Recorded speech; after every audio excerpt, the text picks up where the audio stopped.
आज हमारे साथ चतुर्वेदी जी हैं पुनः। आप एक मूवी आई है अजय देवगन की शैतान, आपने देखी क्या? शैतान हमने नहीं देखी, लेकिन हमारी धर्मपत्नी ने देख करके बड़ी उसकी तारीफ की, और बल्कि उसके अंदर दिखाए गए डर और भय को भी दिखाया और वशीकरण सम्मोहन को दिखाया। तो वो भी पूछने लगी बल्कि हमसे कि ऐसा हो सकता है क्या।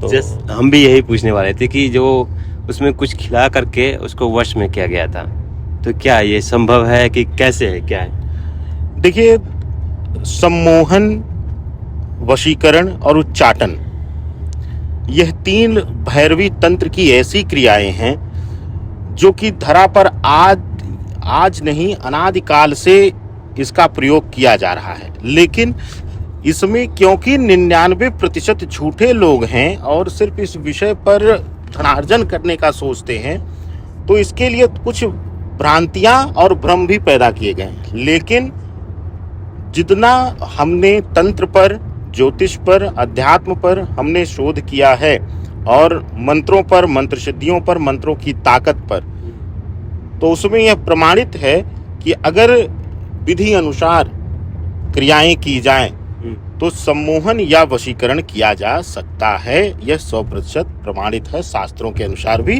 और 1-2 जगहों पर इसका प्रयोग करके हमने भी इसको अंदाजा है।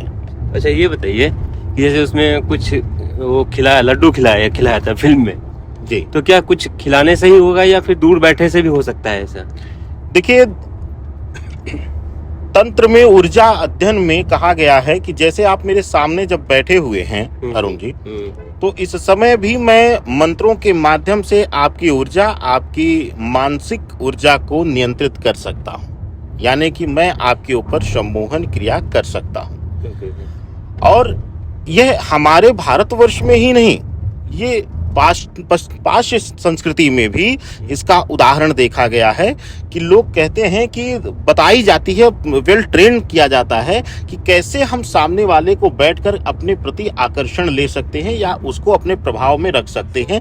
ये इंटरव्यू की भी कला में भी ये शिक्षा दी जाती है। तो ये उसी का हिस्सा है, उसी तंत्र से निकला हुआ हिस्सा है, जिसको सामान्य विधियों के माध्यम से किया जाए तो वह कुछ समय के लिए आकर्षण पैदा करता है, और इसको अगर सही मंत्र विधि इत्यादि से करके, जैसे खिलाने वाला विषय किया, जैसे 3-4 ऐसे माध्यम हैं जो अकाट्य माध्यम हैं, जिनका मतलब कोई काट नहीं है।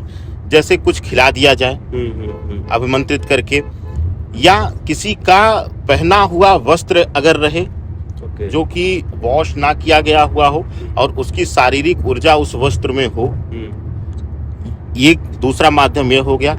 तीसरा माध्यम है जिसको कुछ तांत्रिक जो हैं वह स्त्री शोषण के लिए प्रयोग करते हैं, कहते हैं कि वह संबंध तंत्र है। लेकिन संबंध तंत्र को क्या कहा गया है कि जैसे मैं आपका हाथ स्पर्श करके बैठा हूं, तो इसका अभिप्राय यह है कि मैं आपके साथ संबंध की मुद्रा में बैठा हूं और आपसे मैं स्पर्श हूं, तो मैं आपकी शारीरिक ऊर्जा लेकर के आपके ऊपर सम्मोहन कर सकता हूं। अच्छा, ये बताइए कि जैसे आपने भी बताया दूसरी वाली की, जो दूसरी नंबर की, जो सामने बैठा होगा उसको सम्मोहन कर सकते हैं, क्या ये दूर बैठे लोग को भी आप सम्मोहित कर सकते हैं, जिसको आपने देखा नहीं? मैंने कोई थर्ड पार्टी है। दूर बैठे लोगों के लिए क्या वहां पर स्थान आता है, वस्त्र वाला भी किया जा सकता है। दूसरा एक स्थान, एक वर्णन आता है तंत्र शास्त्र में कि अमुक नाम, मतलब उसका नाम, उसका गोत्र, और जहां वह वर्तमान में रह रहा हो वहां का पूर्ण पता, यानी कि मंत्र को भी हमें एक दिशा देनी होती है कि कहाँ किस व्यक्ति हो सकता है कि राकेश चतुर्वेदी नाम का ही कोई और ब्राह्मण हो, वह भी सांकृत गोत्र में उत्पन्न हो, लेकिन वह गाजियाबाद में ना रह रहा हो, या जिस जगह मैं रह रहा हूँ वहां पे ना रह रहा हो।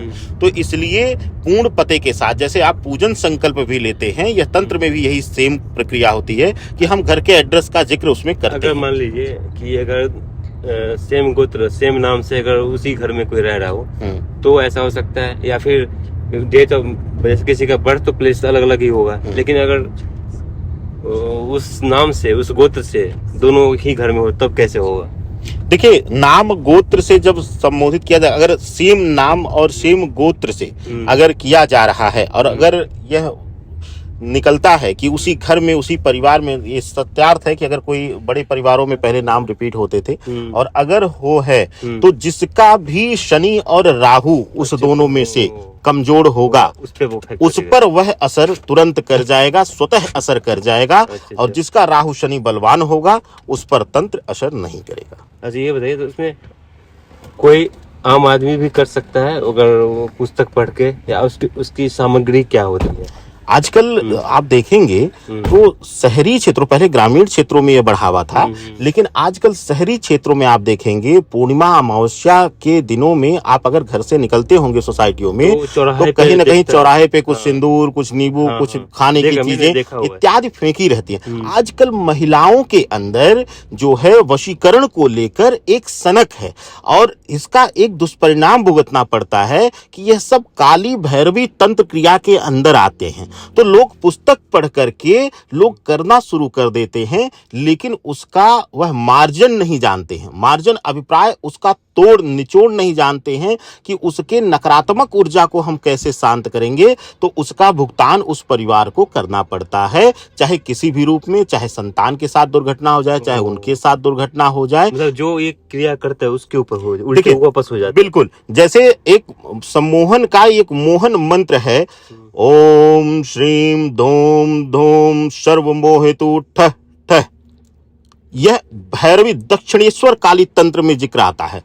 अब इस मंत्र के साथ जो सामग्रियां हैं, जो प्रयोग विधि है और जो समय निर्धारित किया गया है, अगर उस विधा में शुद्ध अवस्था में बैठ करके आप प्रयोग कर रहे हैं तो यह चरितार्थ होगा, यानी ये फलित होगा ही होगा।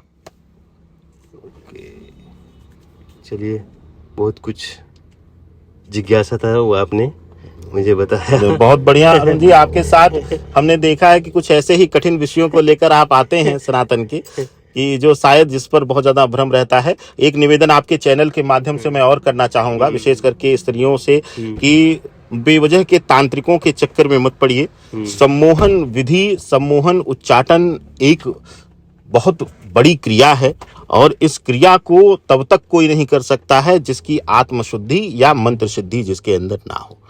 तो कभी भी कोई कहे कि संबंध के माध्यम से अकाट्य तंत्र है, ये है वो है, तो उसके बहकावे में मत आइए। जैसे मतलब ये होता है कि कोई भी जो तंत्र मंत्र साधना करने वाले हैं वो मंत्र दे देते हैं, गुरु मंत्र, तो क्या वो केवल गुरु मंत्र से ही वो सारे ज्ञान प्राप्त हो जाता है? नहीं, गुरु मंत्र, देखिए गुरु मंत्र जो है किसी भी क्षेत्र में, चाहे वह तंत्र हो, चाहे योगी के क्षेत्र में हो या हम गृहस्थ आश्रम में हैं, गुरु मंत्र इसलिए लिया जाता है कि जब हम गृहस्थ आश्रम में, गुरु मंत्र मोक्ष के लिए लिया जाता है कि हम अपने पीड़ाओं को कम कर सकें। दूसरा, तंत्र फील्ड में, जो तंत्र के क्षेत्र में जो गुरु मंत्र लिया जाता है, कहते हैं कि गुरु मंत्र उसी से लिया जा सकता है, वही दे सकता है जो तंत्र का प्रकांड विद्वान हो। और तंत्र जब गुरु मंत्र लिया जाता है, जैसे मैंने गुरु मंत्र लिया है, अब ग्रहण करने की शक्ति होनी चाहिए, ग्रहण करने की शक्ति और रक्षा करने की शक्ति होनी चाहिए, क्योंकि मेरा जो शिष्य है वो मेरा आह्वान करके ही तंत्र प्रयोग करेगा, तो उसका परिणाम मुझे भी भुगतना पड़ सकता है। और अगर कोई गलत प्रेत या गलत तरीके की शक्तियां उस शिष्य के पास आ गई तो मेरा ही आह्वान करके, वो गुरु रूप में ही आह्वान करके वो अपनी रक्षा मांगेगा। तो अगर मेरे अंदर वह मंत्र शक्ति नहीं है तो मैं उसकी रक्षा नहीं कर पाऊंगा, तो उस गुरु मंत्र का कोई अभिप्राय नहीं होगा। और अगर मैंने गलत तरीके से गुरु मंत्र दिया है तो उसका भुगतान मुझे भी करना पड़ेगा ही पड़ेगा। चलिए, बहुत बहुत धन्यवाद। धन्यवाद अरुण जी।